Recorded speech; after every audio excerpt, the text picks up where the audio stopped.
Bismillah ar-Rahman ar-Rahim. In the name of God, the most compassionate, the most merciful. My name is Sarah Shahawi. As granddaughter and board member, it is my privilege to welcome you to the 7th annual Hassan Hathout Foundation's Interfaith event for the love of tomorrow. We are happy to see so many familiar faces. For those of you attending this event for the first time, I'd like to say a few words about us. The Hassan Hathout Foundation is a 501c3 nonprofit independent educational corporation established after my grandfather's passing to handle his diverse body of work in academic medicine, medical ethics, Islam, theology, the Abrahamic faiths, interfaith dialogue, literature, and poetry. My grandfather did not direct any of his personal finances towards this foundation. All of the revenue of his works were directed to other charities during his life. The mission of the Hassan Hathout Foundation is to spread the message of love in God, inspired by his works and philosophy. Our focus areas include faith and spiritual formation, education, academic interfaith dialogue, and medical ethics. I'd like to summarize the Foundation's accomplishments to date. For 7 years, we have been holding themed interfaith events such as this one. In addition, we are into our 6th year of conducting a national contest for elementary and middle school students on how to grow a loving heart. We sponsor activities which are in line with our mission, like the Hassan Hathout Multi-Faith Fastathon, which takes place here at USC every year. We aspire to contribute to educational curricula and projects that provide a deeper understanding of Islam and the Abrahamic faiths. Please feel free to browse the library we established on the website hassanhathoutlegacy.org, which contains a large number of my grandfather's books and translations, as well as audio, video, and written material. One of my grandfather's particular passions was the field of Islamic medical ethics, which relates to the special announcement we are about to hear. It is my pleasure to call to the podium the president of Bayan Claremont Islamic Graduate School at the Claremont School of Theology, Jihad Turk.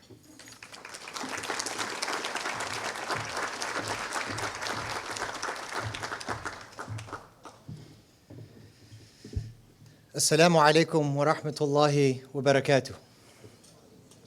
Bismillahir Rahmanir Rahim. We begin in the name of God, the most compassionate, the most merciful. Dr. Hassan Hathout was my teacher, was my mentor, was my inspiration. In 2009, the year that he passed, the opportunity came to me while I was serving as the religious director at the Islamic Center of Southern California to helped found the first Islamic graduate school that could offer accredited master's degrees to educate the next generation of American Muslim religious scholars and religious leaders. And it was the inspiration that Dr. Hassan provided me that really led us as a community down this path. And when we were formulating which degrees to offer, we decided to start with the first master's degree in Islamic Studies and Leadership, which is an MA, a Master's of Arts. But our second degree, which we're going to be announcing tonight and launching in the fall, is a degree in Islamic Chaplaincy. And this degree is not only inspired by the philosophy and the theology of Dr. Hassan, who was a medical physician, but who looked to, as Sarah, his granddaughter, said, help the community, the human race, grow loving hearts. But we look to him to say how, as a physician, he looks at the spirituality from the lens of a medical physician, how to treat the ailments of the heart. We thought that it would be most befitting to announce on this occasion a $60,000 scholarship in the name of Dr. Hassan Hathout for the qualified candidate in Islamic chaplaincy who we aspire and hope when they graduate will help serve as a chaplain, either in the military or in a hospital or in a prison or on a university campus, to help those communities in those environments grow loving hearts as Muslims.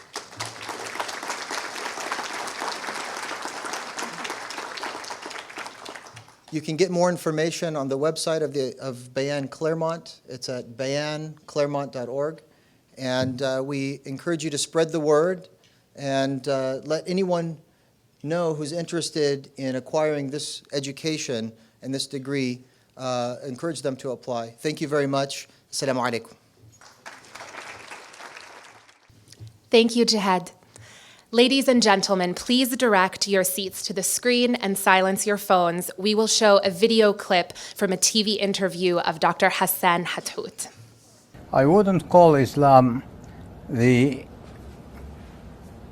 last side of the triangle of the three religions, but I'd rather call it the last of the three links of a long chain all proceeding from God. And they go through the hundreds and thousands of prophets and messengers. Some are mentioned in the scriptures and others are not. Some had scriptures and others didn't have. And the final three were Judaism, Christianity, and Islam. To us, Jesus was a human being, and the Quran speaks of Jesus in words like, Jesus Christ, Son of Mary, is the Spirit of God and His words that He bestowed on Mary. So we hold Him in the highest regard. And about Mary, the Quran says, the angel said, behold, O Mary, God has chosen you and purified you and chosen you over the women of all nations. So we believe in Mary and her chastity, etc., but also as a being created by God and through whom another being was created by God. In other words, Islam believes in the virgin birth. Of course, yes. Non-Muslims are two categories. The one who are the people of the book, and that is the Christians and the Jews, and the others are the rest of humanity. Starting with the others, God says we have honored the children of Adam. And God says, you human beings, we have created you from a single pair of a male and a female, and made you into nations and the tribes, that you might get to know and cherish one another, not to despise one another. Verily, the most honorable of you in the sight of God are the more pious. And this makes humanity really one family. We have no racial problems in Islam. We have no color problems in Islam. And when Malcolm X went to Arabia to do the pilgrimage, he changed. He found people of different colors behaving like one family. And this is basic to Islam. And every human being, deep in my heart, is my equal and beloved brother or sister. That's that. Now when you narrow the sphere and come to the people of the book, the non-Muslims, they are co-religionists. In spite of the doctrinal differences we have with them, they are co-religionists. In a Muslim community, they have our rights and owe our duties. They share the welfare state. They are to be dealt with justly and friendly, just like all the other people. They are under the protection of the state for their religion and their crosses and their churches. We share the biology, but it is not our biology that makes us human beings. Is that supra-biological element, the Spirit of God in us, that makes us really human beings. And the more you tame the competing earthly factor, the more spiritual you feel, and the easier to accept the light, and things become clearer to your eyes, and you feel closer to the source.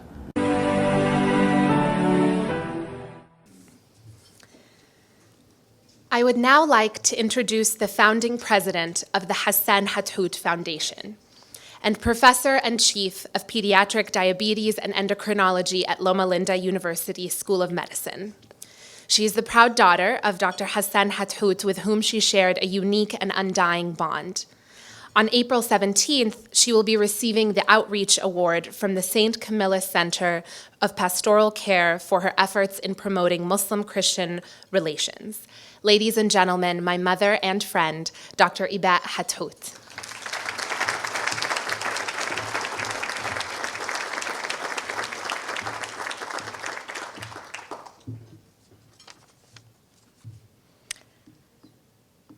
Distinguished speakers, honorable guests, what a blessing it is to be surrounded by such a beautiful mosaic of faith.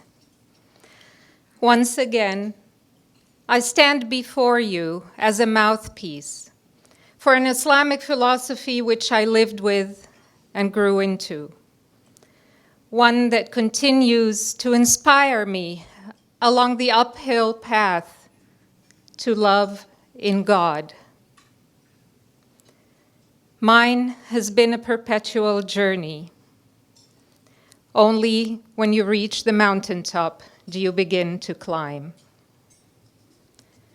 Tonight is one of storytelling, and I shall start by telling you the story behind our grand title. In his last book, Audible Silence, my father wrote of a French parliamentarian he met in Switzerland in the aftermath of World War II. A former member of the French resistance, she harbored immense hatred for all people of Germany. One day, rushing out of a conference in anger upon the arrival of a delegate from Germany, an American of faith told her, "Do you think you can rebuild Europe without the Germans?" She struggled with herself in solitude for days, and then came out and for the first time spoke to some Germans. She went on and on, angrily enumerating a list of Gestapo horror stories which fueled her hatred for any and all Germans.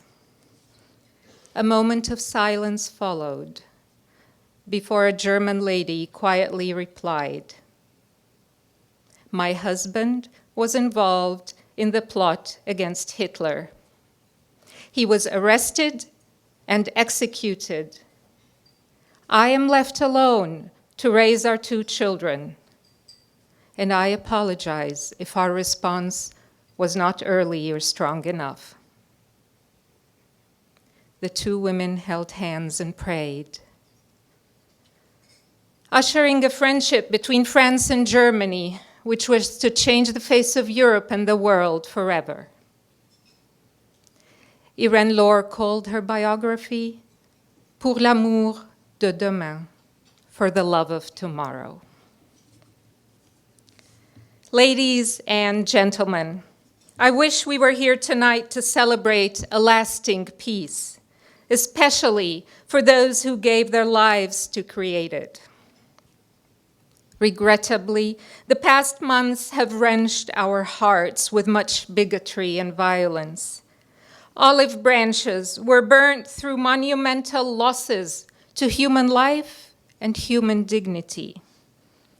Our living spaces became polluted with physical and verbal slaughterhouses which suffocate our civil core.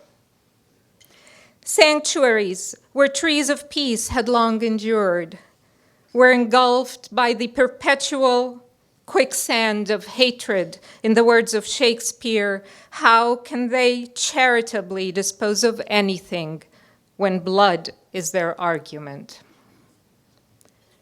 Together we grieved as we watched the abuse of God's Abrahamic religions in violation of God's most sacred commandments. And lest this should not be repugnant enough, fractures of beastly proportions have emerged within our religion and within our country. Long ago, such divides led to futile persecution and violence that many had hoped would never come again. But here we are, witnessing even darker ages and wondering how so many have gone astray. Tonight's theme was born out of our need to learn from the struggles and triumphs of our co-religionists of the Abrahamic faiths. For Muslims, this is in line with the mission statement of Islam so perfectly engraved in God's words in the Quran, "We have sent you for nothing but mercy to the worlds." I hope the parables we ponder on as we listen to our uniquely equipped speakers will help us each light a candle instead of cursing the darkness, so that we can stand together emanating light upon light, surrendering to our common God rather than to our own limited interpretation of him. Perhaps then, that blindly restrictive love of power can be conquered by the ecstatic and liberating power of love. I shall end with Hassan Hathout's verse. Friends in faith, rise, while you still have a choice. On the wings of love, soar above, and sing with your hearts, not only your voice. God is love, God is love, God is love.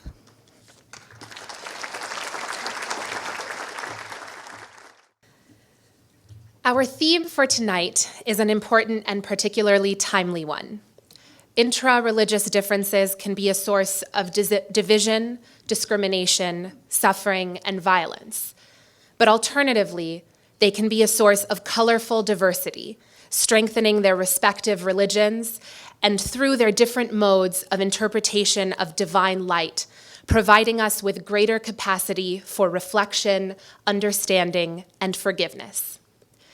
Our speakers tonight have kindly donated their time to share their experiences and thoughts from different religious denominations from which we can all learn with the goal of promoting greater interreligious harmony.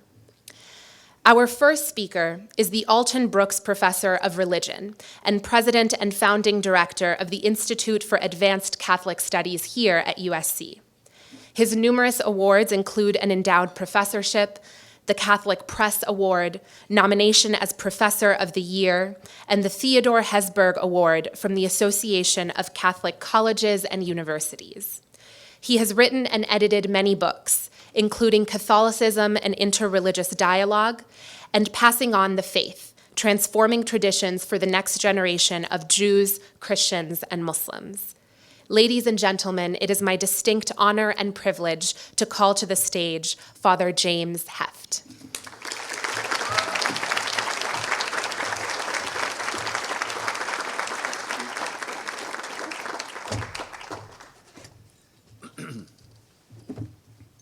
Thank you, and good evening to all of you.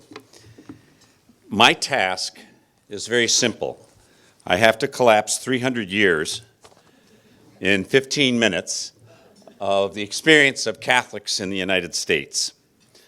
I had several titles. One was The Catholic Story in the United States. The second was From a Small to a Big Minority. Third was From Protestant to a Secular Country. And the fourth was The Separation of Church and State, or the separation of religious influence from society. What I'm going to do is do a little bit of history, which I think is most important. At the beginning, not the very beginning, but at the beginning of this country, Catholics were here, and they were small in number. They were usually educated, rather sophisticated, And since they were small in number and since they were educated, they were no threat. They were no threat. But then the great immigration began. And it started in the 1840s with the potato famine, 1845, and then 47, 48, and 49. Half the population of Ireland in those 5 years, almost all Catholics, there were Protestants in the north, almost half the population either died of starvation, about 2 million estimated, or 2.5 million immigrated to the United States. Another big wave of immigrants came after what was called the Kulturkampf from Bismarck, Otto von Bismarck. Didn't particularly like Catholics, and of course Catholics declared infallibility, which made them less likable. But Germans began to immigrate. My family, even before that, came from Germany to the United States. At the end of the 19th century, early 20th century, almost half the male population of Italy immigrated to the United States. 1910, 1920. If you begin to put those numbers together, there was, you might say, the largest voluntary mass migration in human history up until that time. The movements of Europeans across to the United States. Estimated 33 million between 1821 and 1924 came to this country. And among them, I would say 50, it's rough to know this clearly, but 55% of those individuals were Catholics. They were mostly uneducated. They were people that the dominant Protestant culture looked down upon for a variety of reasons, not just because of their lack of sophistication. Others that I think actually had a powerful influence. Think about this. The Catholic Church had gone through a number of traumas, not just the Reformation, but the French Revolution. And then the establishment of independent nations that took a certain opposition to what could have well been an overreach by the Catholic Church. You know, one of the reasons you have clericalism, anti-clericalism, is because you have clericalism. As I like to say, one of the great gifts of the Catholic Church is centralized authority. One of the biggest problems of the Catholic Church is centralized authority. So in 1864, in the face of this, 1864, Pope Pius X condemned the separation of church and state, condemned religious freedom, and condemned freedom of conscience. I tell this to Catholics, and they go, oh, no, that can't be. Yes, it was. Now, what was understood by those things, I'll just give you one of those three examples. The separation of church and state was understood by the papacy at that time, French Revolution, so on, to be the right of the state to attack the church. Well, if that were the case, I'd condemn it too. But there wasn't enough imagination to learn from some of the secularists and the atheists to realize that freedom of conscience and so on would be very, very important. Horace Mann was a big figure in the establishment of a school system, asserted, and I quote, the avowed doctrine, the affirmed doctrine, the avowed doctrine of Catholicism was that men could not think for themselves. Didn't even say anything about women. But men could not think for themselves because the Pope thought for them. You know, infallible, all of this sort of stuff. It's a rather shocking, but if you wanted another time, I could explain this. On the eve of the Civil War, to talk about culturally where Catholics were, on the eve of the Civil War, 1860, there was not a single Catholic bishop in the United States who publicly opposed slavery. Protestants had started doing it, certainly in England with Wilberforce, and then over here in the United States, it was the Congregationalists. The wonderful movie by Spielberg, Amistad, if you remember seeing that, actually it bleaches out the religious dimension. It's really unfortunate because the Congregationalist Christians were really behind the effort to try to abolish slavery. The battles over schools. When Catholics came here in great numbers, especially from the Irish immigration on, they found that the public schools, which were just beginning across the board in the 1830s and 40s, again run by Horace Mann, who happened to be a Unitarian actually, the culture of the public schools were Protestant. They read the Protestant Bible, the King James Bible, not the Douay-Rheims, which is the Catholic Bible. And there were certain prayers and exercises that were proper. Well, the Catholics objected to this. And what happened eventually was the Catholics, at their own expense, paying taxes, just like Muslim schools now, they established their own school system. But there was a lot of pushback because this would be separatist. This would create a kind of anti-democratic group within the United States that wouldn't really be part of the mix of democracy that many of the Protestants had really embraced. Then we have also some of the more blatant stuff. The Ku Klux Klan seems to still be around, right? Well, one of the clear targets of the Ku Klux Klan were Catholics, as well as African Americans, both groups, for different reasons. But the Catholics, I remember in our University of Dayton in the 1920s, at one time, it's in the papers, you go do the research, several bombs were set off on campus because the Ku Klux Klan leaders said that there was a Catholic army that was in training that was getting ready to take over the state and the government. That Catholic army was a group of brothers in black suits walking out after dinner around the campus. In 1915, those of you who have seen The Gangs of New York, that's another movie that's very interesting historically. I mean, any great movie producer that tries to do serious history, I have great admiration for. And that was a pretty good one. In 1915, by the way, I come from a Protestant Catholic family. My father was Protestant, my mother was Catholic, and my dad worked for a Jew. Only in America. My father was marvelous, and the Jew was a great man. So if I have any openness, it isn't because of my great wisdom. It was the way I was raised. And I didn't have really that much choice, and I'm glad I didn't. In 1915, a strange new newspaper was founded in Aurora, Missouri. It had grown so quickly that rail officials had to build extra tracks for all the paper and the printing materials, suddenly rolling into this town of 4,000 people. Why? The newspaper was called The Menace. The Menace. Deeply anti-Catholic, ran stories about predatory priests, women enslaved in convents, and the Roman Catholic plot to take over the United States.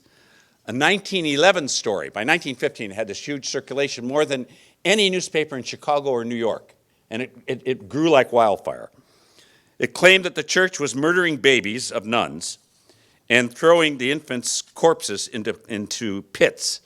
Lynch mobs killed Italian immigrants, and arsonists burned down Catholic churches and sisters' convents. All this is documented, very clear. In 1914, you could read this in The Menace.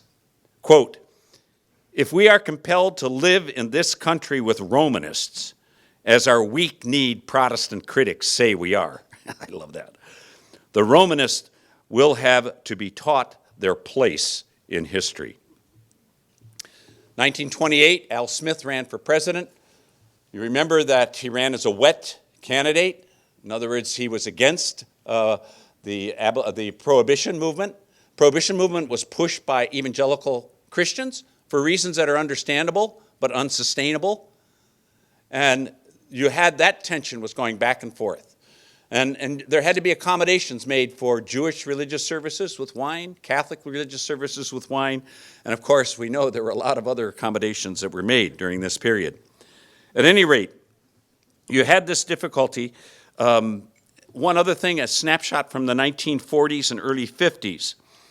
The most unusual bestseller in the 1940s was a volume, I have it at home, and I read it, that began as a series of articles in The Nation, garnered a recommendation from the Book of the Month Club, and received numerous favorable reviews in academic and popular journals, was Paul Blanchard's American Freedom and Catholic Power.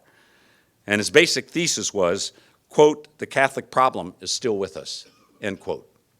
Now, I don't want to paint too tremendously virtuous a picture of Catholics. We brought some of this stuff on ourselves in a variety of ways, not the least of which was having an international group. You know, when Vatican II finally came in the 60s, it was the American bishops that really pushed the document, there were 16 documents, on religious freedom and the separation. We lived it, just like Muslims in this country live it. They feel it, they sense it. Other parts of the international community don't. And they would feel that if you have separation of church and state, you're going to go down the road of secularism is a very serious problem. There are several continuing challenges for the Catholic Church. I referred to predatory priests. The sexual abuse crisis in the Catholic Church is an absolute trauma. I was walking down the concourse at LAX not too long ago. I was dressed like this. A guy came up to me and said, "Hang in there, Father, it's going to get better." I thought, hey, thank you, I appreciate that. And then I walked another 50 yards down, and there was a young woman with 2 little children. As soon as she saw me, she grabbed the kids and pulled them close to her. So you have to deal with it. All of us have these problems. Muslims might, you might, if you're dark complected and you got a beard, they're going to say, you know, what are you getting on this plane for? You have to deal with that as well. The continuing challenges in the Catholic Church, it's not unusual, you see this in many groups, is this polarization. Not with the full grasp of Catholicism, but you have liberal Catholics who get heartburn from the teachings on sexual morality, and conservative Catholics who get heartburn on teachings of social justice. So somehow, you know, I think every Catholic who's really thinking about things wants a presidential candidate who's a pro-life Democrat and a social justice Republican. If I could find that, I feel like I would die and went to heaven. Last couple of points. So I've done this very quickly. What are the differences I see today with Catholics compared to Muslims in this country? One is the difficulty Catholics had, particularly because of its authority structure and the lack of education of the great influx of immigrants. The difficulty was mitigated to some extent because we were Christians. Now, there are Protestants, fundamentalists, who don't think Catholics are Christians. That's another topic. But for the most part, you end up, Muslims are not Christians. Muslims are another religion. So some people say, if you're another religion, what is this going to be? And how is this going to be? So that's one thing. Another one is Catholics now constitute a quarter of the population. Muslims, maybe 2%, 3%. Couple that finally with the kind of press, given stuff in the Middle East and Europe and terrorists, it's extremely difficult for Muslims not to be totally under suspicion all the time. There may come a day when several members of the Supreme Court are Muslims, and the president of this country is a Muslim. I hope that day comes. But I can tell you, in the meantime, 50 years ago, no one, before the death of Justice Scalia, no one in the United States would have said, we have 6 Catholics and 3 Jews on the Supreme Court. That's stunning. Now, how Catholic are the Catholics and, you know, all that? That's a different question. But basically, that's a stunning kind of statement. Finally, what are the things we can understand and learn from each other? I think the issue of religious freedom is something that we have worked through pretty well in the Catholic community. And the way we worked it through is religious freedom doesn't mean you can believe whatever you want. That's ridiculous. Why would you go to college? That's just stupid. What religious freedom means is that there should never, ever be any coercion in matters of religion. No coercion. Second, I think it's important to realize that the separation of church and state can be absolute, which I think is a mistake. There's no wall that has been created. That comes out of a rhetoric that isn't really part of the judicial tradition. But there should be able to be religious influence in the public sphere. Why? Because the best of what we have is rooted deep within us religiously. And if we can't find ways to talk about that appeals to more than simply our own tribe, then I think we have lost one of the great gifts of the modern era. Anybody who tells me that you can't use religious language in public and have any role, explain Martin Luther King to me, a Baptist preacher who went into civil rights and spoke about all of God's children and spoke clearly. His faith had a powerful impact. So we need more voices like his to be able to make that impact. Another complication, I think, challenge is the different shape our religions take in different cultures. So you run into many people who think that the Quran today requires female genital mutilation. It is nowhere in the Quran. It is a custom in some sub-Saharan African cultures to do this sort of thing. So there's this constant rehabilitation that has to be done for Muslims, but we also have our problems, the Catholics do. This Pope makes a lot of it easier. I mean, who doesn't like Francis? Well, I know a few capitalists that don't like him, but generally I think he's a very impressive individual. Both Catholics and Muslims face in common in the United States a culture that can be aggressively secular. We're in this together. And that's another reason why we should be shoulder to shoulder in dealing with a lot of issues that we face. And finally, I mentioned the media coverage. Catholics continue to be perceived, at least by some, as authoritarian. And Muslims, constantly, I hear this when I go around, and so why don't you moderate Muslims speak up? I am quite aware of how many Muslims have spoken up and how little the press covers them. It's one thing not to get the press coverage that you want, and it's another thing to get a lot of press coverage you don't want. So we've made mistakes, we're working it out, we have a certain advantage, I think. We've established a school system that goes right up through the university that's quite credible. I know that Muslims are beginning to establish schools. May they be more, and may they demonstrate clearly how the common good in a pluralistic society is actually served better by religiously rooted people. That makes a huge difference. Thanks for your attention.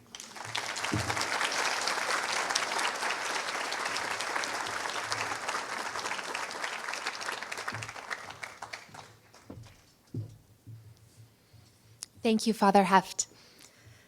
Our next speaker is Associate Professor of Religion and the Howard Hunter Chair of Mormon Studies at Claremont Graduate University. He directs the Department of Religion's programs in North American Religion and Mormon Studies. He is the author of The Mormon Menace, Violence and Anti-Mormonism in the Postbellum South, and co-editor of War and Peace in Our Time, Mormon Perspectives. He is a recipient of many awards and grants, including the Fulbright Scholar Award last year and the Innovative Teacher Award at the American University in Cairo in 2009. Ladies and gentlemen, please join me in giving a very warm welcome to Professor Patrick Mason.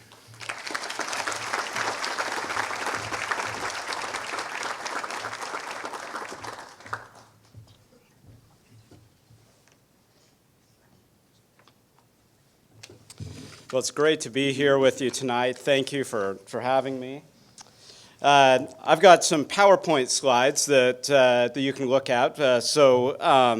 I like pictures because that way you don't have to look at me. I apologize to those in the cheap seats down there, but hopefully you'll be able to get the picture. Let's see if this works. All right. On the morning of Sunday, August 10th, Elder John Gibbs and a few other missionaries from the Church of Jesus Christ of Latter-day Saints, otherwise known as Mormons, Elder Gibbs was preparing to hold a Sunday morning service at the home of James Conder in the northwestern Tennessee hamlet of Cane Creek. Gibbs had just picked up a Bible to look up references for a sermon when all of a sudden a dozen masked men burst from the surrounding woods into the yard, led by local Methodist preacher David Hinson. As the mob started shooting at the missionaries, Conder's sons grabbed their guns and returned fire. When the dust settled, 4 Mormons, Elders John Gibbs and William Berry, and half-brothers Martin Conder and J.R. Hutson, as well as David Hinson, the leader of the attacking party, lay dead. Following the killings, which came to be known as the Cane Creek Massacre, civil authorities didn't even make a half-hearted effort to bring the attackers to trial. Surrounding counties essentially degenerated into mob law. Vigilantes posted written notices ornamented with the drawing of a coffin, demanding that all Mormons and Mormon sympathizers leave the area within 30 days or face the same fate as Gibbs, Berry, and the Conder brothers. Lest anyone think the notices were empty threats, masked men armed with revolvers and wearing robes decorated with a red cross, skull, and crossbones were seen riding near a Mormon settlement. Far from a haphazard undertaking, the expulsion of Mormons from counties in northwestern Tennessee in 1884 was a coordinated, systematic effort, a minor pogrom. The entire scene, with bedraggled Latter-day Saints uprooted, piling their possessions in wagons and leaving their homes for an unknown future, was reminiscent of the Mormons' earlier troubles in Missouri and Illinois in the late 1830s and 1840s. In late 1838, the governor of Missouri had infamously signed an extermination order, dictating that all Mormons must leave the state or face imprisonment or possible execution. This came after a horrific massacre at Hawn's Mill, in which 17 Mormons, including old men and young boys, were brutally slaughtered by members of a local militia. Though the massacres at Hawn's Mill and Cane Creek were particularly dramatic, the impulses that motivated them were not exceptional in 19th century America, when anti-Mormonism was practically a national pastime. Mormon missionaries proselytizing in the South had a particularly rough time, regularly being intimidated, beaten, whipped, driven from town, or killed. They often received notices like this. This one was delivered to John Morgan when he was a missionary in Georgia in the late 1870s. It shows a Mormon elder being hanged, and on the back side it was labeled, "A Charitable Hint to Mormons." John Morgan received another note showing men with guns aiming at a fleeing Mormon missionary, and it reads in very poor spelling and grammar. It says, "Run, Morgan, run. You'd better get away, thou serpent of the devil, a prophet of hell. For it is written that false prophets and false teachers shall rise up and deceive many, and you are one of them." Anti-Mormonism wasn't just the product of a few local ruffians. It reached up into the highest levels of the federal government, with Congress passing a series of laws from the 1860s through the 1880s outlawing the Mormon practice of plural marriage, or polygamy, which the LDS Church practiced publicly from 1852 to 1890. The last and the most draconian of these laws, passed by Congress in 1887, disincorporated the Church of Jesus Christ of Latter-day Saints, seized its major properties, including its temples, and led to the imprisonment of many Mormon men, including much of the church leadership.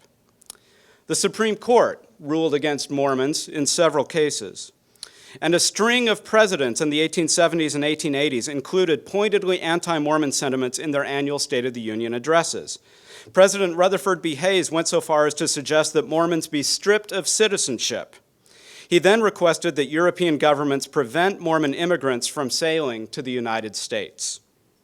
Sound familiar?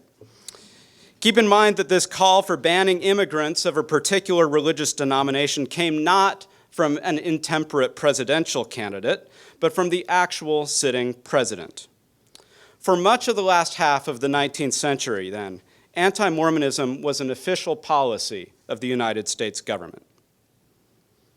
Anti-Mormonism emerged not in spite of 19th century America's overwhelmingly Christian population, but in large part because of it. Hostility to Mormonism was often whipped up by Protestant preachers and ministers who authored literally hundreds or thousands of anti-Mormon sermons, pamphlets, and books. Incidentally, this trend continues today. You can go into Christian bookstores and find a shelf of anti-Mormon titles. To give you just one example, in 1900, the Baptist minister and newspaper editor Edgar Folk published a book called The Mormon Monster, in which he wrote that Mormonism is a travesty upon the name of religion, a stench in the nostrils of decency, a constantly running sore, an immense octopus reaching out its slimy tentacles and seeking to seize hold upon our religious, social, and political institutions, an ugly and misshapen monster. I wish Reverend Folk had told us how he felt. I mean, you know, he was kind of holding it in there. A decade and a half earlier, in a lecture delivered just 2 weeks after the Cane Creek Massacre to an overflowed crowd at a large Baptist church in Nashville, a prominent Baptist minister declared, "Let Mormonism prevail, and we sap the very foundation of society and wipe out the Christian home." While he admitted that law and order were preferable to vigilante justice, this reverend said that sometimes the wheels of justice ground too slowly, and that in the case of dangerous elements such as Mormon missionaries, quote, "a strong rope or the deadly bullet relieves the tedious, uncertain processes of criminal courts." Of course, that was the very solution devised for the founding prophet of Mormonism, Joseph Smith, who was assassinated by a mob in 1844 while being held in prison, supposedly under the protection of the Illinois governor. So how in the world did we get from this? Let's see if this comes in. So this is a cartoon. This connects with Father Hef's. You've got two reptiles, Roman Catholics and Mormons on either side, attacking the Capitol dome. So how do we get from this, where Mormons and Catholics were intent, apparently, on destroying democratic government in America, to this?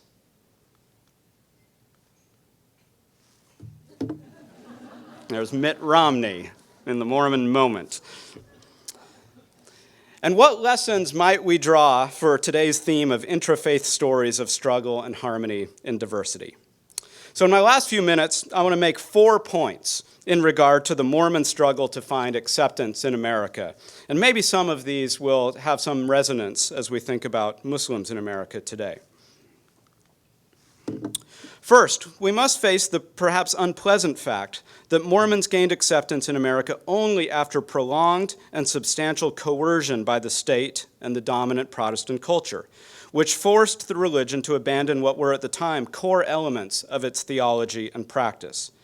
For better or worse, Mormons had to change who they were and what they believed in order to enter the American mainstream. Now, in retrospect, that may well have been for the better. Latter-day Saints today don't exactly pine for the good old days of polygamy and theocracy. And I personally believe that the religion is better off for having discarded those elements. But it was not an entirely voluntary process, nor was it a painless one. Whatever comfort level Mormons now enjoy in American society was the result of substantial conflict, both between the religion and the surrounding culture and among competing elements within the religion itself. A minority never accepted the accommodations made by the mainstream church, thus giving rise to the persistence of a polygamist fundamentalist sects, which remain a problem not only for the LDS Church, but for federal law enforcement. And we've seen this recently in Texas and Arizona. This is Warren Jeffs, the head of the fundamentalist Latter-day Saint Church, who's currently serving time in prison in Texas.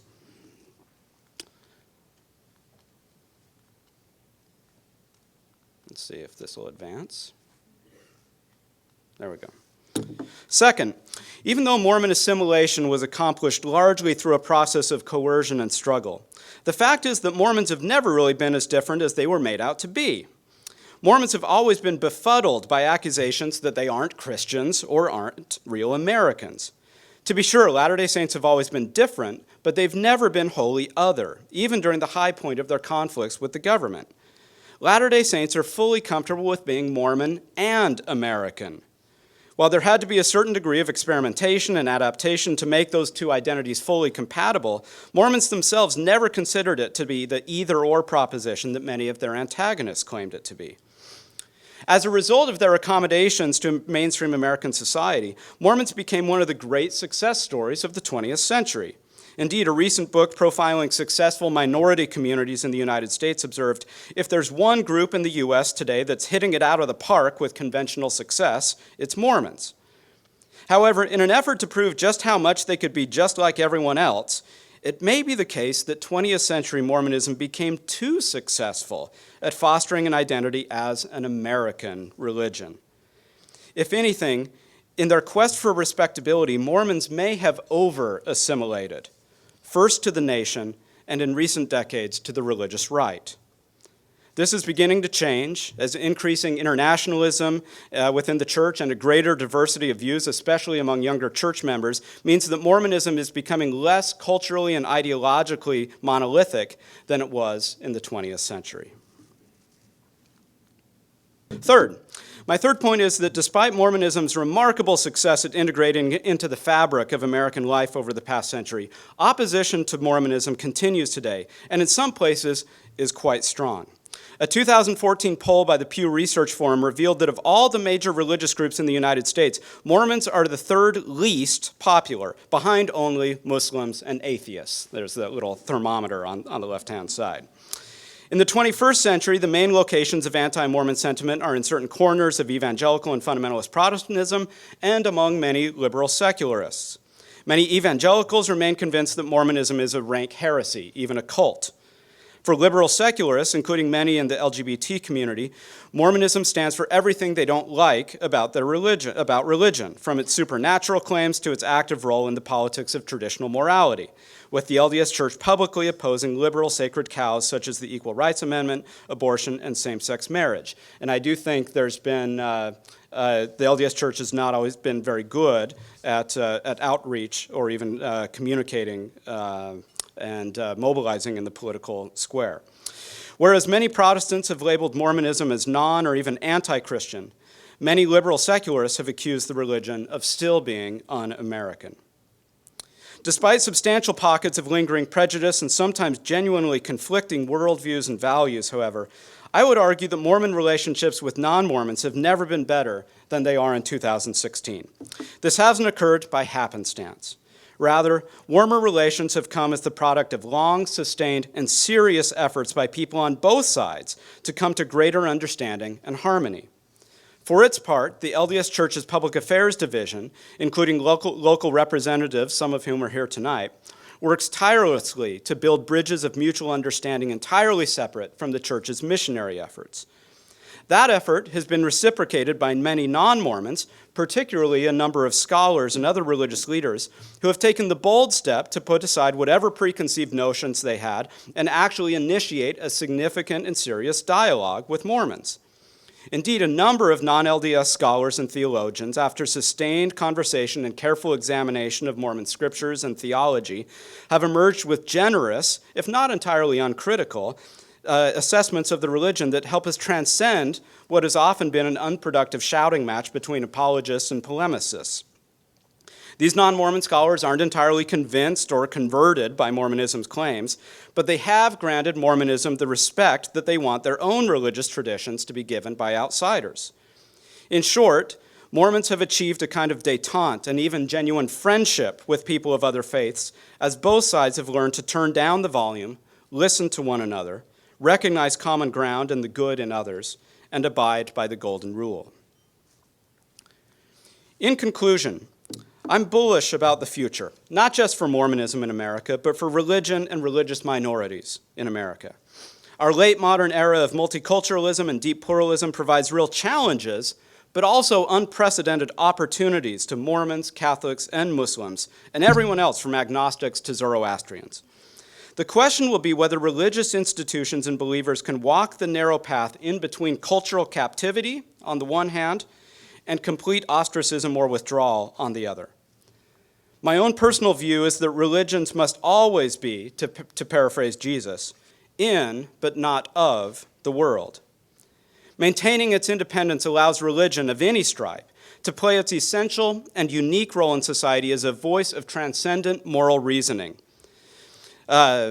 refusing to become captivated by utilitarian ethics and focusing instead on maximizing human dignity and flourishing.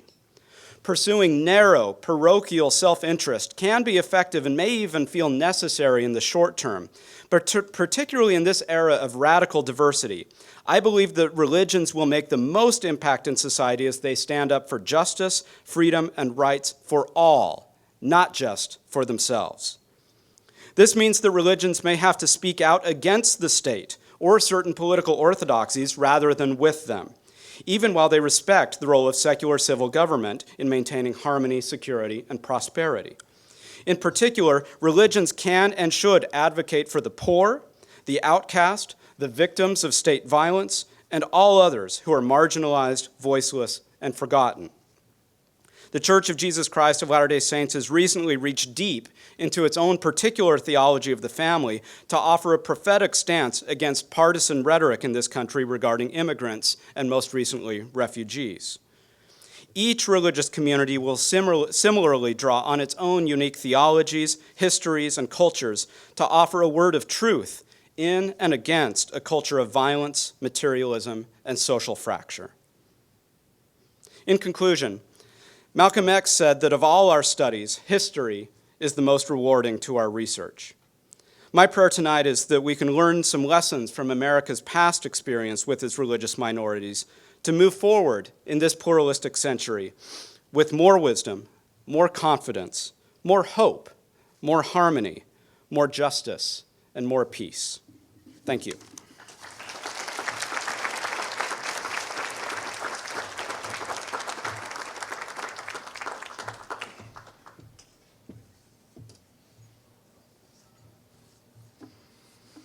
Thank you so much.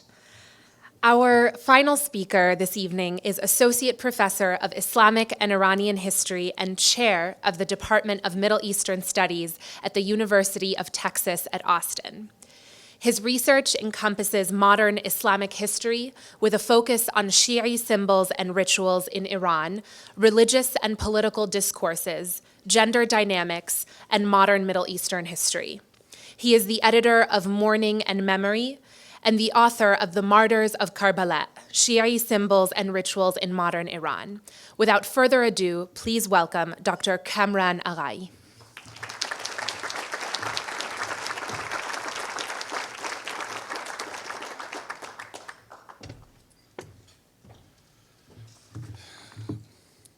First, I'd like to thank you for inviting me here. It's a very interesting event and a great opportunity to talk to a broad audience beyond undergrads who are semi-conscious half of the class and planning their weekend and which bars they're going to go to. We have a thing called 6th Street in Austin, Texas, which is the demise of many student careers. Thank you for the kind introduction. I am a historian, and I teach several courses on this topic, so I could talk easily 60, 70 hours straight about this topic, and I won't do that. But there's also a reason why I won't do that, which I'll explain in a second. What I want to do today is explore the issue of how Muslims need to think about this issue of Sunni and Shi'i. And so in a sense, some of the points I'm making, I'm addressing to Muslims, but I think it's useful for anybody, Muslim or not, to think about these issues. So before I get into the details of that, I want to first tell you a bit about myself because I think it's relevant. I have a very, very diverse kind of background. I am Muslim myself. My father is Iranian, Shi'i Muslim. My mother is American and Christian. And my family, we've got most of the religions you can think of in my family, ranging from Catholics, Protestants of various sorts, including Southern Baptists, and also Buddhists, Baha'is, all types. Not all types, many types. Also, I've lived in many countries, and all these are in my immediate family. So I've lived this. This is something I do on a daily basis. I've always watched intolerance and hatred with bafflement. Even as a child, I never really understood it.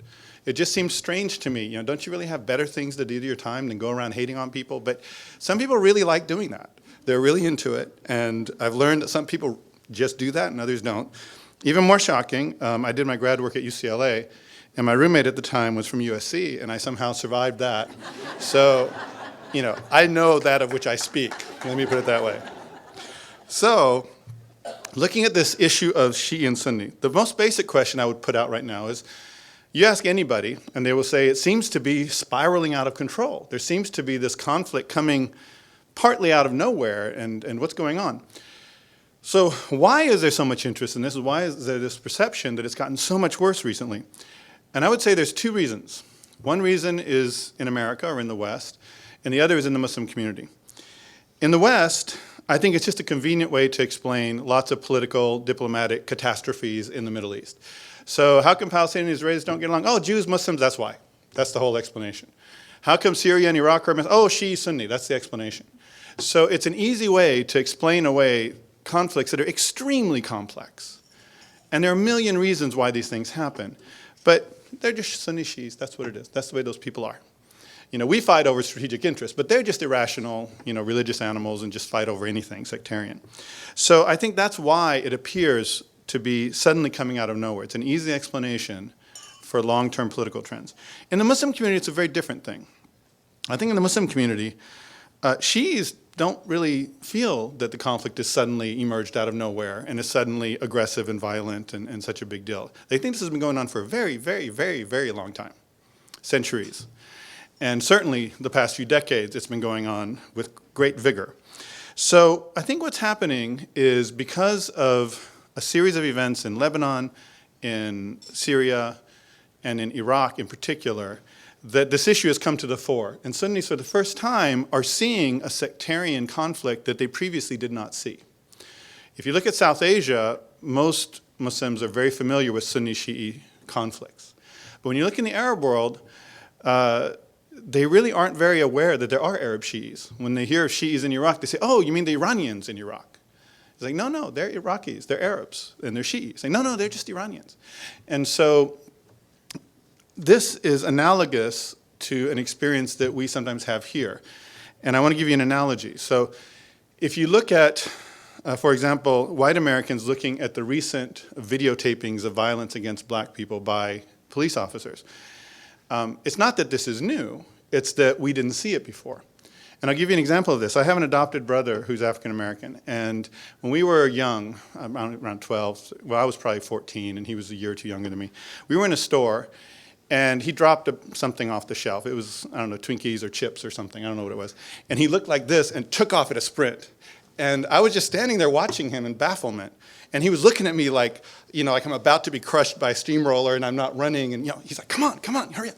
And so anyway, we talk about this. Eventually he stopped and came back. But we talk about this often, just as a funny childhood experience. And last year I called him up and said, I get it. All these years I didn't understand. You might have ended up dead at the end of that. And whether that would have happened or not, my point is that he felt that. He felt that fear. I can't relate to that. That's not something I've experienced. Now, as a Muslim being profiled, I get that a lot now. But growing up, I didn't deal with that particular thing that he dealt with. Men don't understand what women deal with in the workplace every day. When you're in a dominant group, you don't really experience these things. You don't have to think about it. So, just as the dominant ethnic group in a country isn't aware of the issues of minorities, most Muslims in most places, certainly in the Middle East, tend not to be as aware. So what happened was, in Lebanon, Shi'is became a dominant player in the politics involving Israel and Lebanon and so on. In Syria, the government went into crisis, and the government, which most people vaguely knew might be Shi'i, suddenly is now thought of as a Shi'i government. This happened, but most important was Iraq. With the war in Iraq, now you have Shi'is in charge. And this is a pretty shocking development. Previously, Shi'is were always under the control of Sunnis. Every state, whether Shi'is were the minority or the majority, didn't matter. Sunnis controlled it, and they might have been totally secular, Marxist, whatever, but ethnically, they were Sunni. So Shi'is were always the minority, and so this thing was not really visible to most Muslims. Now, all this is setting the stage for what I would propose is the most useful way as Muslims to think about this issue.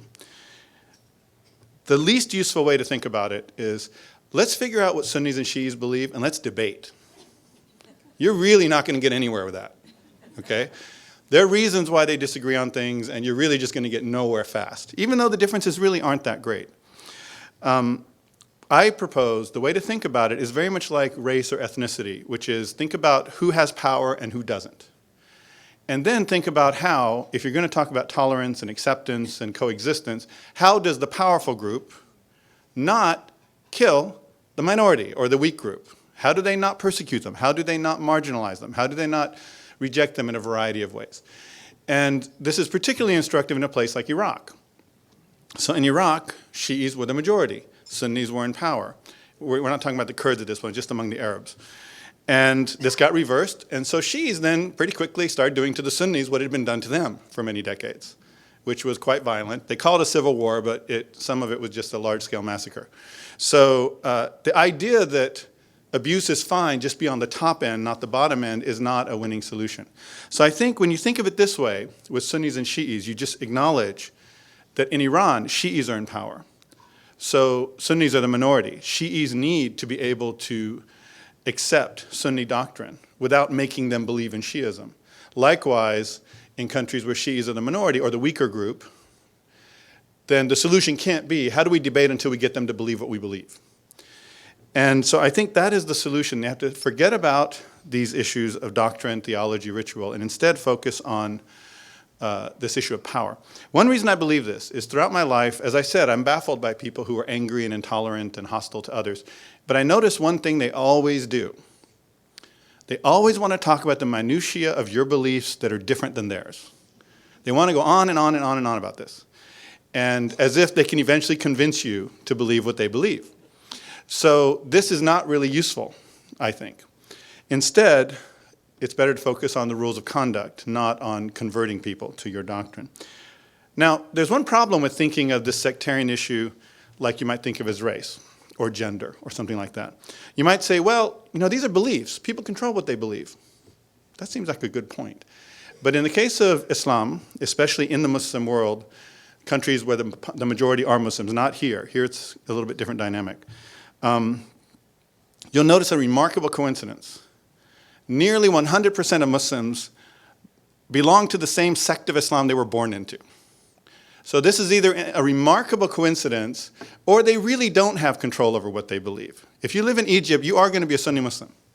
If you live in Iran, you almost certainly are going to be Shi'i. And if you're born into a Shi'i family in Iraq, you will be Shi'i, period.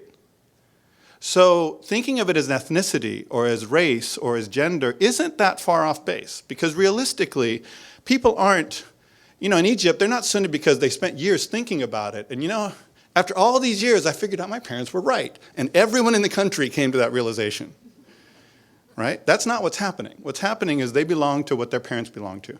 And you'll have a rare soul once in a while who will switch. Now, when you come to America, it's different, because here, communities are much more diverse, and you can easily leave your community, very easily. So the pressures are not the same. And this is one reason why religion in America doesn't work as ethnicity the way it does most places in the world. You can be Protestant and just become atheist. You can be Jewish and become Christian. That's not easy to do in Israel or Iran or Turkey or any other place where there's a dominant religion and it's more of an ethnicity. It's not just a set of beliefs. So if you're born into this, then the reason Sunnis and Shi'is are divided is really more of an ethnicity than an issue of doctrine. So I don't think it's useful to be thinking about that. Another reason why this is important, almost all of the differences between Sunnis and Shi'is come down to this power difference. So I'm not going to get into all the details of history, but I'll tell you what happened in 632 after the Prophet's death. Muslims found they had no link to God anymore in terms of a man who would come and tell them God's will. Everyone wanted a leader. So some people found this companion of the Prophet and said, I like this guy, I respect what he has to say, he knew the Prophet well, I'm going to follow him. Another group said, well, his son-in-law or someone else. They found people to congregate around. But over time, you ended up with one dominant group, and Shi'is were not in that group. Shi'is were the weaker, the opposition, and so on. So over time, the Sunni doctrines were developed to preserve power of their group, and the Shi'i doctrines and rituals were designed to protect themselves or to challenge Sunni. So this power difference started at the very beginning, and they turned it into theology. They turned it into rituals. They turned it into doctrine. So if you try to separate that power issue and say, well, they just randomly came up with this theology. No, they came up with it specifically because they were either in power or they were not, and they were rivals to each other. So I think going back to that is absolutely central. And so I think that the best solution for Muslims to be thinking about is not about the details of ritual, theology, doctrine, and practice, but instead to think about the power relationships. And that forces you to deal with a lot of very difficult social, cultural problems.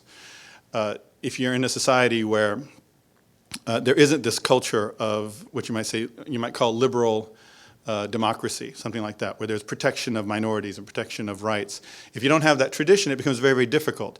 Now, Muslims in America are in a unique position because they actually do have access to those kinds of ideas, and many of them believe in those ideas.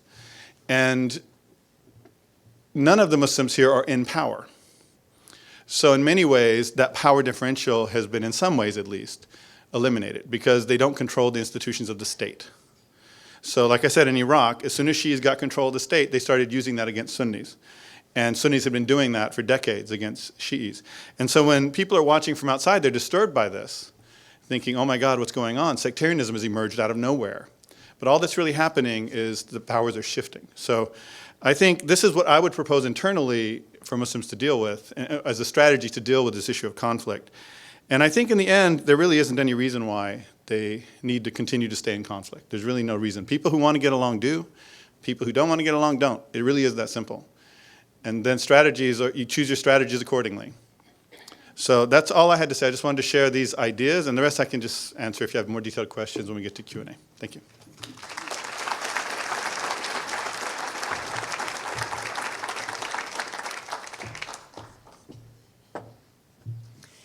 Thank you to all of our speakers for your wonderful talks. I'd now like to ask all three of you to return to the stage for the question and answer session. Ushers will be walking around the audience to collect written questions from the audience, so please feel free to write your questions on the cards provided at the tables.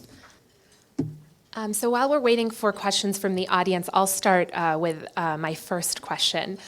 So something that came up in all of your talks was and especially highlighted in the last talk, was the difference between a majority group and a minority group, and how a minority group is tasked with either assimilating or trying to preserve itself or become part of the dominant narrative. My question is, what do you feel are suggestions for whatever the dominant group is to be able to facilitate that process and make minimize discrimination of the minority group and allow them to feel heard and feel included in the public discourse or the narrative that is told about that religion?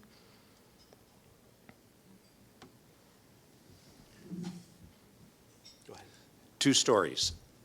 I was giving a talk in Ventura County, not known for wild liberalism. And when I was there, I gave a talk, and it had to do with interreligious dialogue. And at the end of it, a woman, maybe in her 30s, said, it was a Christian Catholic group, "How do I get rid of my prejudice against Muslims?" And I looked at her and I said, "Do you know any?" Bingo. Very simple thing. The same thing we're wrestling with now with homosexuals. You know, I asked one of our brothers in my religious order from the Congo, this may be 10 years ago, I said, how do you, his name was Emile, I said, how do you deal with homosexuals in the Congo? He said, "We don't have any." I said, "Really? You mean you don't know that we don't have any?" So once you meet someone in the flesh and you form a friendship, it sounds too simple, but it is not. It's at the heart of the matter.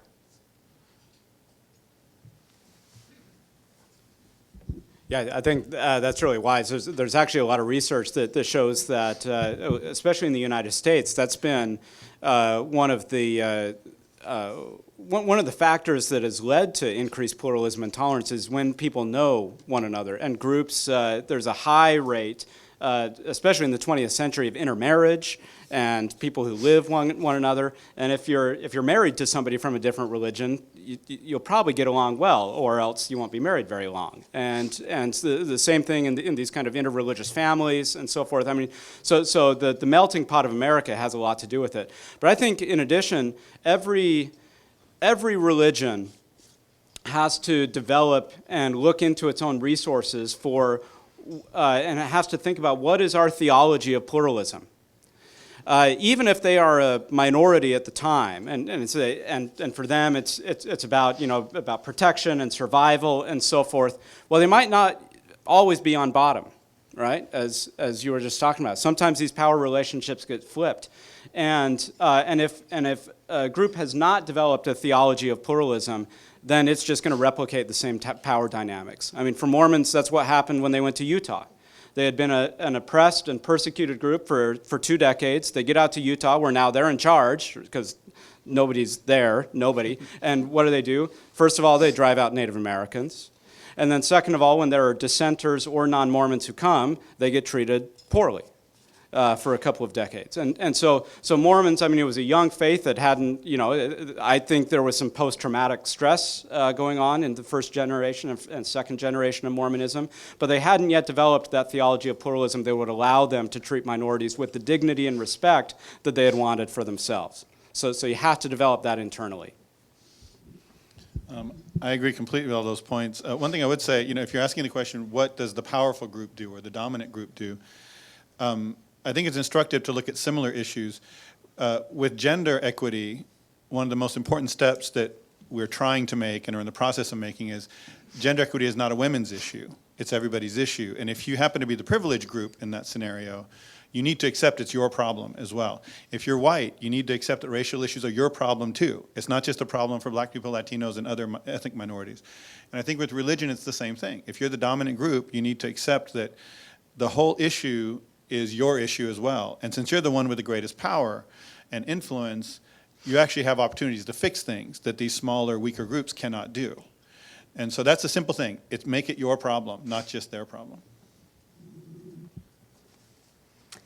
So another question that is coming up is about, specifically for you, I believe, Dr. Kamran, why is being a Sunni or Shia relevant to American Muslims? Second-generation Muslims don't think it's relevant to their lives. What do you think? That's a good point. I think that for second-generation Muslims, these divisions of Sunni Shi'i begin to fall apart. And the reason is because, as I suggested, these are essentially best thought of as ethnicities. Even though they have a whole belief system and theology behind them, people are Shi'i because their parents were and their community was. But when they come here and their community are their closest friends are 7 people in their school who are Muslim and they're not all Shi'is, then that is their community. So they'll shift away from that. So I think it's natural that being Sunni and Shi'i naturally becomes less relevant. But the issue is this. What they will do as they reinvent their own vision of Islam is they will pick and choose from these different traditions. And there are some things in Shi'ism which are obviously just put there to challenge the caliphate. And there are things in Sunnism that are clearly, obviously designed to protect the government or the mainstream view. And so as they adopt they reform, if you will, or recreate their religion, they're going to pick and choose from these different traditions. So if they just understand where the doctrines came from, why ijma as a concept is important, or why the imamat is, or why the caliphate is, if they know where they come from, when they're picking and choosing and reinventing, they can do a better job. But I also think that at some point they're going to have some contact with the Muslim world again. Outside of here, back in countries where the majority Muslim countries, and they're going to have to deal with the sectarian issue because it might be a Shi'i country or a Sunni country. And unless they want to be totally cut off, they're going to have to understand these issues very well. But I wouldn't expect them to maintain those ethnic sectarian identities very long. One question that's coming up in several forms is basically the question of why maintain different sects? Are we just causing division within one religion when we should just follow one Islam or one Christianity? And basically, does this cause more division and lead to division and kind of like one word that we use is fitna in the community? Well, if you want, I can deal with the Islam case first. There are a lot of ways to deal with this. I think that it all comes down to whether you value diversity within a tradition or a single view. A single view is great if you happen to have every single correct view in your sect. You've managed to work out every single question correctly. You've never been wrong, ever. If that's the case, then one is the way to go. But if you're human and you make a lot of mistakes, you have imperfect solutions, then you need a lot of competition of ideas to have better ideas. One idea I personally believed in very early in my life was this word Islam, which people translate as to submit. It's a verbal noun in Arabic, which means it's an action. It's not a thing. It's not an object. It's not an ideology. It's an action. So just as you eat, as you walk, as you sit, as you talk, all these things are verbs, right? So Islam is submitting to divine will in some way. So within the Islamic tradition, I think, if Islam is thought of that way, then it is a man-made thing because it is your action, your attempt to do this thing. And if that's the case, everyone's going to do it a little differently. And they're all going to be wrong because that's how humans are. So early on, this made a lot of sense to me when I was dealing with a lot of different kinds of Muslims. But everyone has this idea that, no, there's one Islam. Coincidentally, it's the one I happen to believe in. That's always the case. But if you think of it that way, as a human thing, humans are doing it, like walking and talking and thinking and running, then submitting to divine will, it becomes this verb. Then you expect it to be flawed, and you expect everyone to do it a little differently. And it's not so shocking or disturbing. But then, so when you say a statement like we're all wrong, well, some we actually come to the conclusion some are more wrong than others, even if I don't think I'm absolutely right. So you can't but engage in some type of evaluation. So I think that's part of the difficulty. As long as you say, well, all religions are basically the same, you know, concentrate on the ethical, but even there are differences, you kind of get around some of the difficult issues. But in fact, people do believe different things, and I do think in some instances, what you believe affects how you act. Now, there's a lot of schizophrenia around. I agree with that. I don't support it, but I've seen it. So I think the issue, I think your postmodern kind of analysis of power, I think there's a lot of truth in it. But I also think that there are other dimensions that are critically important, and that would be things that have to do with a tradition, affirmations within the tradition, whether they are exclusive or whether they're inclusive. Those teachings can be important in affecting people. You know, they can be important in changing behavior. So I think, now this may be a disease I have as someone living in a university, but I do think, I think we both teach precisely to try to make sure that at least there's some good understanding. And what is the good understanding? I don't want to say it's just what I understand. I want to say, I can be challenged on this, I can be challenged on that, but I think if you're open about it, and I try to be open with my own students, I say, here, there's always a problem in the academy. Should you do any advocacy? You know, I don't know any gifted chemistry teacher that goes into a classroom that doesn't say, I want my students to love this subject. But if it's a theologian, watch out. There's a real double standard here. So, and does that then mean that I would proselytize? God forbid. But do I advocate? Do I say this would be a better way to think about this, in my opinion, than this? And I think you wouldn't disagree. No, I agree, and I think that's a good point. I think it is important to be able to say you disagree with someone, and even to claim that you believe something is objectively true.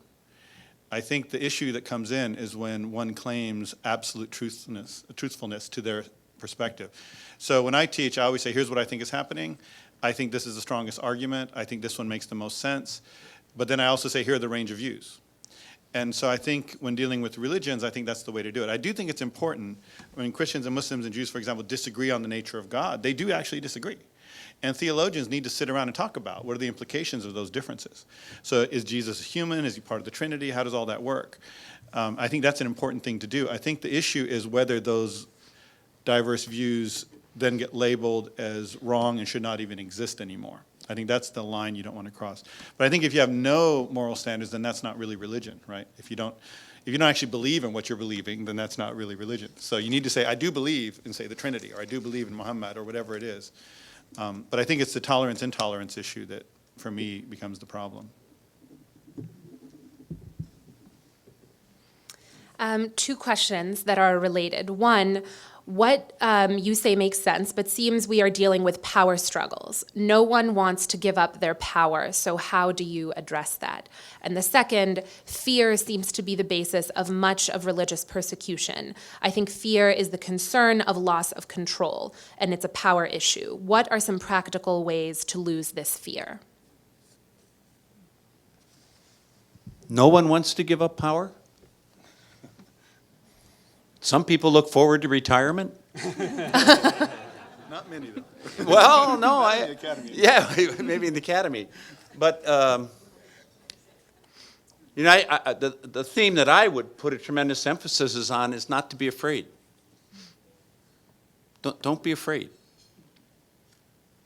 And once you can, it's easier said than done, but once you're not afraid, you don't always look for your advantage. You're free enough to begin to take seriously an intelligent analysis of power differentials, you know, and see that, in fact, that does explain some of what goes on, especially when you have really different cultures. But I don't know that it's the case that no one wants to give up power. I would hope no one wants to give up integrity. No one wants to give up their own self-respect, and so on. So I don't know if I've answered it, but I guess I was ticked off a little bit with the question. I mean, I would say the same thing you said, I think, in a little bit different way, which is, in my experience, I haven't found when I'm around a certain group of people that they're universally more or less ethical. However, they will often have more power or less power. But, so I think the first thing is, within the group, there are people who are not interested in abusing and preserving power. And so you have to find those people. And those people are interested in making change. So when you talk about abolition, for example, there were people who were against abolition, who were against slavery, who were white. And they had a very important role to play in that whole process. They're not the whole process, but they're part of it. And I think when people have power, you have to seek the ones where integrity or ethics are more important to them than holding on to power. The other thing, which you also mentioned earlier, is fear comes from a lot of things. And so you mentioned power and you mentioned fear. And fear comes from a lot of things. One of them is ignorance. And so how do you reduce ignorance? Well, education helps. But most important in terms of practical solutions is knowing people. So someone was asking why it's been pretty shocking how gay marriage, that shift happened so rapidly. When you talk about racial equality and gender equality, these things being very, very slow over decades, and this thing just happened like that. And somebody on, I don't know, some show or other, news, CNN or something, was saying, well, the difference is everybody knows somebody who's gay. And for a lot of people, that's what made the difference to them. Not everybody, but many people. So the point is that when you know someone, then you might agree or disagree with their religion or their whatever, but the point is that you know them, so it's not fear driven by ignorance, it's dislike or disagreement. Those things are different. But this hysterical panic that comes from ignorance is a big part of the problem, and that's how you deal with it, I think. Yeah, on the other hand, I think every man in the history of the world has known a woman, but that didn't translate into true. Gender equality, That's right? So simply knowing somebody isn't enough.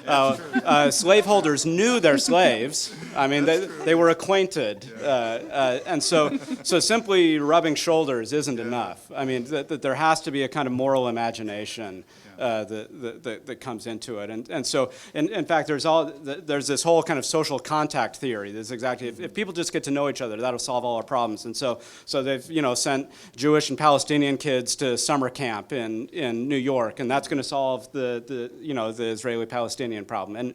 And it turns out they have a great time at summer camp, and then they go home, and they pretty much are just the same when they go home, because then they're embedded in these kinds of long things. And so it's.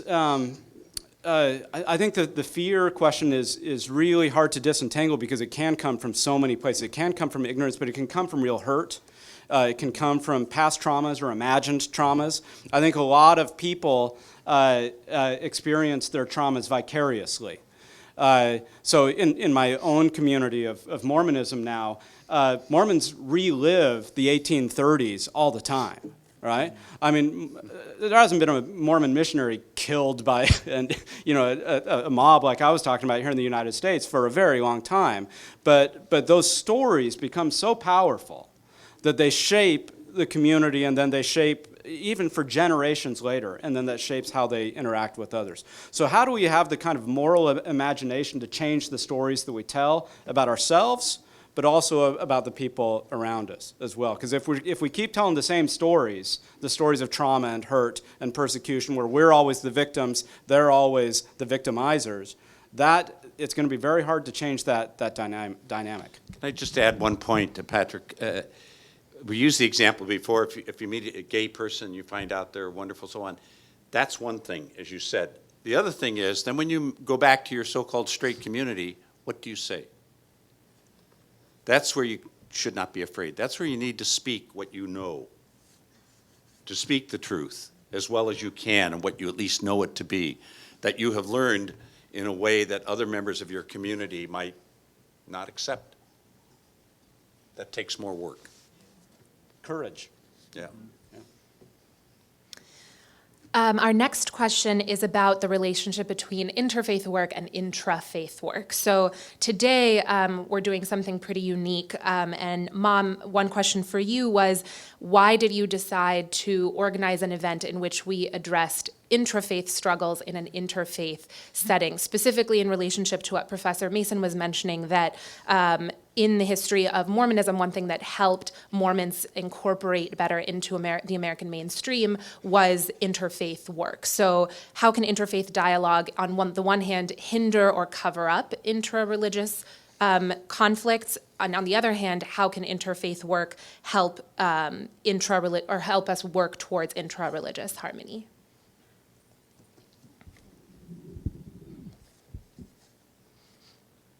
I think having lived in a number of countries, including parts of the Middle East, where I had very good friends, both Muslim, belonging to different sects, specifically Sunni Shia, and how I found it very intriguing that I liked one and I liked the other, and they both like me, but they can't like each other. And that always lived with me. And then when my father started interfaith work 40 years ago with the concept that grew now and many others have followed, I was perplexed. How come we are able to talk to people of hugely different theologies and be friends with them, and then in those other countries we're not able to reconcile, even though we still worship the one God, we still believed in the prophethood. And yes, I am a proponent of a non-sectarian Islam. So I grew up without a sect. I never heard about sects from my father. I was just Muslim. He would take my hand when I was 5 and walk into a Shia mosque or a Sunni mosque. It didn't matter, and we never called them anything. It was the closest mosque we'd have, and we'd walk in. So the whole concept was a bit foreign to me, and it's not my God, your God, but our God.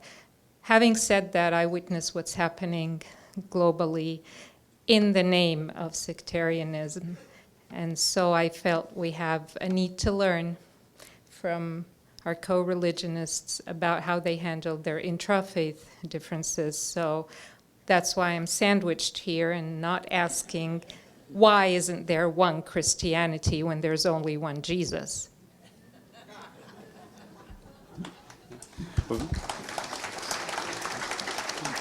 Yeah, well, Paul said one Lord, one faith, one baptism, so he had that idea too.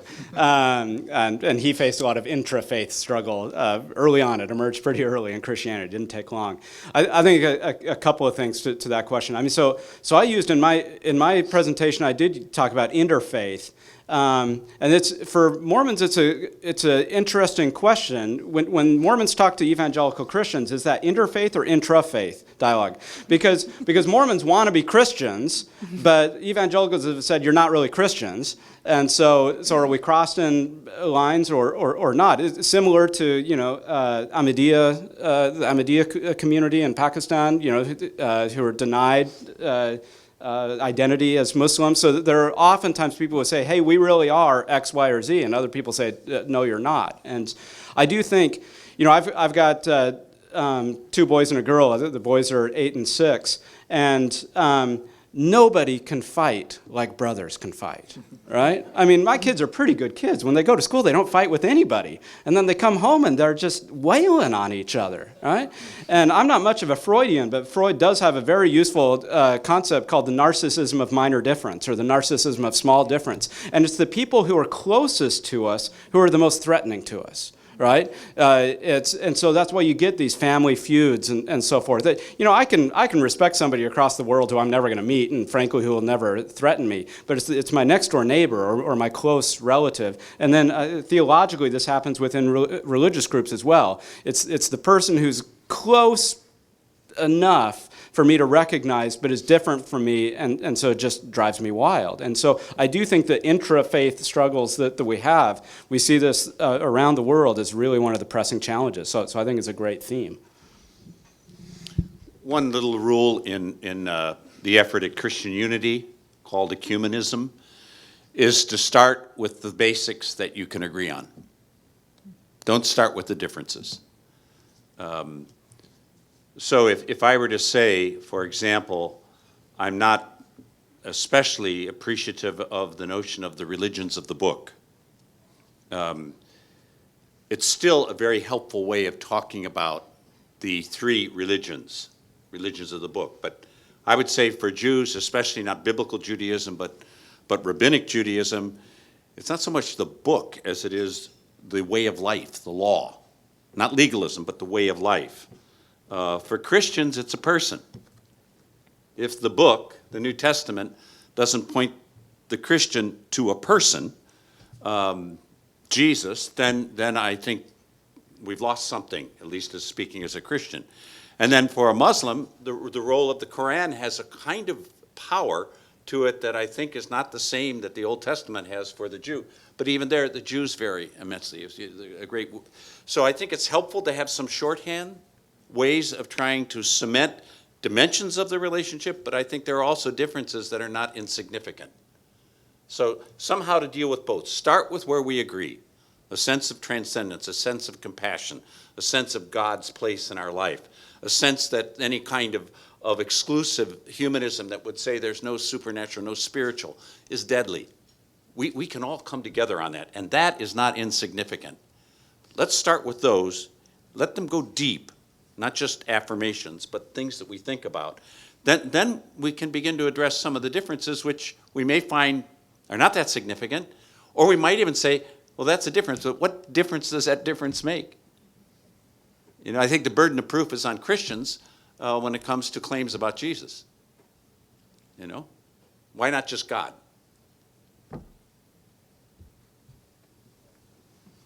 One question for you, Professor Kamran, is about, you mentioned that it's very helpful for Muslims to think of sectarian differences as more about ethnicity or about power struggles.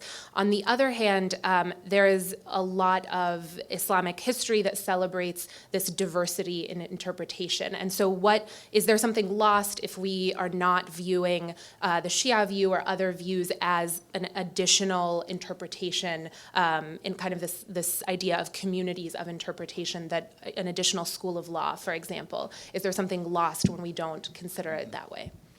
No, I think you're quite right. And so in reality, the differences between Shi'is and Sunnis, a lot of it is symbolism.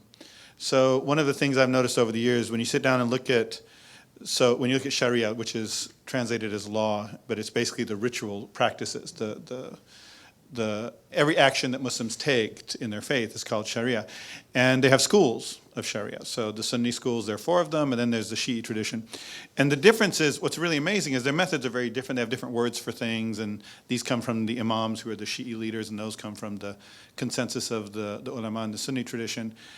And they somehow come up with almost identical systems of law and practice, with very, very minor differences.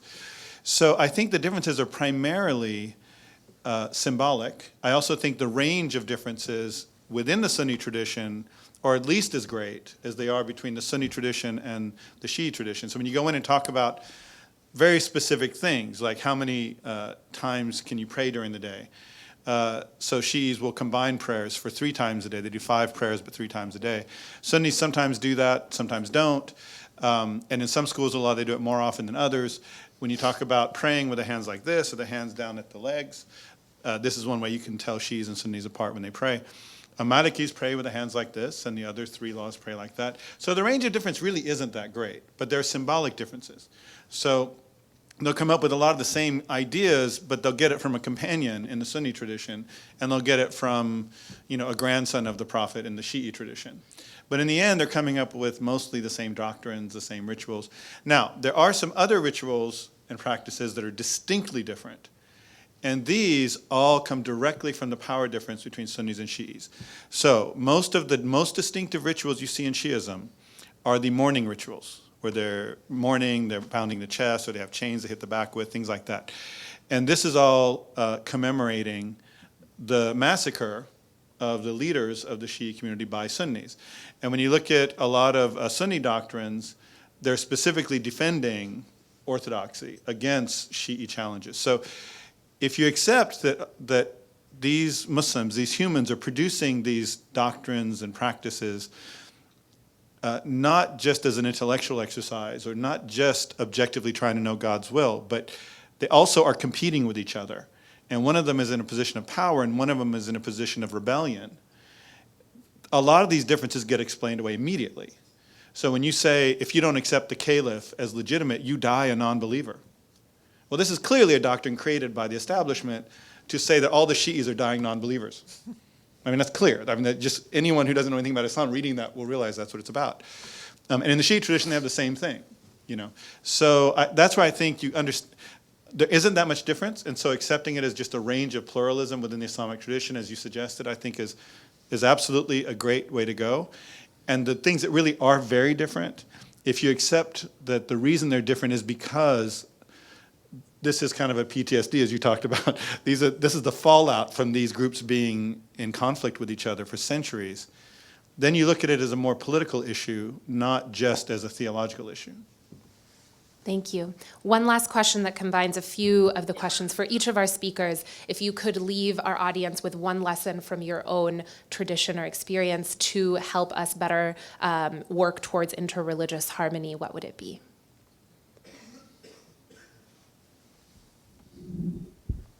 I've got to think of my one, Father Heft. Study, listen, and love.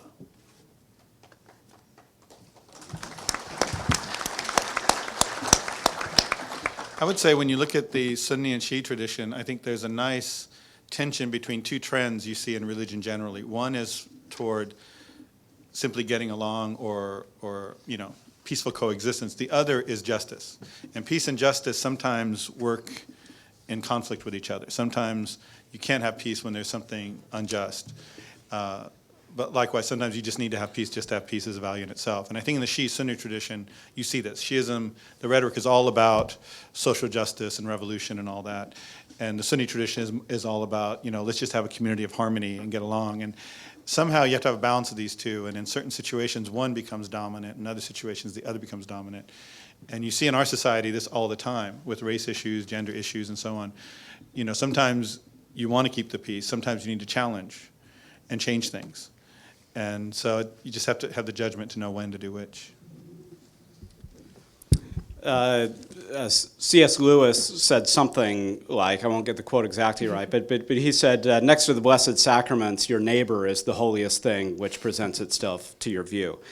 And with all due respect to C.S. Lewis, who I respect enormously, I actually think your neighbor is the holiest thing which presents itself to your view, perhaps even more than the blessed sacraments. That may get me in trouble with some folks, but Yeah, you got problems. And the reason I say this, and is because I think we, one of the things that comes out of my own tradition is a sense that every human being is a child of God, and has authentic and true divinity within herself or himself. And that because of that, the inherent dignity and worth of every human being transcends any other division that we have between us, whether it be race, gender, sexuality, nationality, class, anything else, that our fundamental identity comes as a child of God. And so when we let anything else come in between us and the recognition of that in other people, that's when we start to see conflict.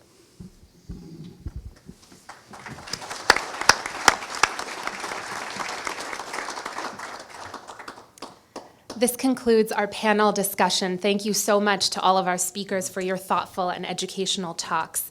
We hope we were able to shed some light on this topic. You can watch tonight's event and all our previous events on our website, hassanhatutlegacy.org.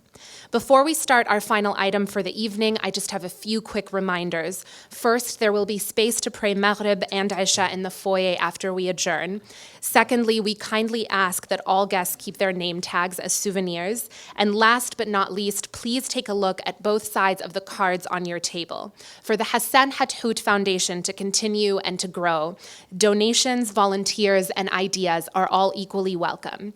Please visit hassanhathoutlegacy.org, like us on Facebook, donate, and share your ideas with us. And now please direct your seats towards the screen for a final video. This concludes my part of the program. I hope the friendship we started today will grow and allow us to work together to build harmony and peace within our nation and throughout the world. Thank you so much, and good evening. We are the fellow believers in the one God. And as followers of the common father Abraham, we are separate links in the one chain. And we are three branches stemming out from the same root. We found the theological premise to put our hands in yours. And I'm sure if you dig, both in your scriptures and in the depth of your heart, you will find the divine premise to join forces together to save this planet that God entrusted us with. And our work is just the beginning, and it would take long because you are changing a nation. You are changing the mentalities. You are creating a market for neopolitics, but we will do it. And we will fight, except we won't fight through hatred. We will fight with love. It is in love we met. It is in love we will part tonight, and it is in love we will meet again and continue together.